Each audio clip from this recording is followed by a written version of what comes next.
امام بخاری رحمت الله علیه یو بل حدیث روایت دی یغه موضوع چې د ګرمۍ په موسم کې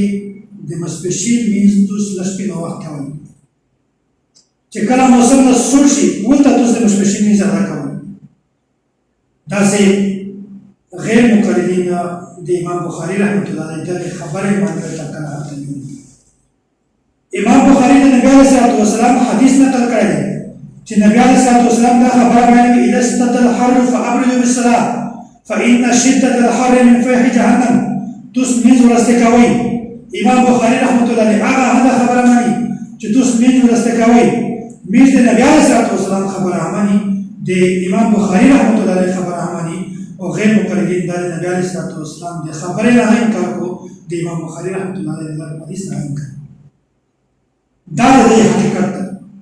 په ظاهر خدای چې امام بخاری صحیح بخاری دغه نه بغیر د په خپل بل ټکر چی نه خو حقیقت د هر شي د خلاف غیر مقلد دا فتاوا سنائیه سنا الله رسول جلد نمبر 1 صفحه نمبر 503 پدا کړي لیکلي چې میزه په هر حالت کې په اول وخت کې دا ضروري بهتر چې هر وخت کګرمي وي کا سوړ وي کا هر وخت چې اول د منځ وخت داخل شي بس په یو وخت کې میز کړل دا افضل او بهتر یعنی دا امام بخاری رحمت الله علیه فرض کړی او نبی علیه الصلاه والسلام خبره هم او داسې رسول صلوات الرسول صفحه نمبر 100 یعنی دا غیر مقلدین کې ټول دی دا کې دا خبره باندې چې د موضوع د ادا کولو سره دا خبره هم ضروري ده چې موږ د موضوع وخت وپېژنو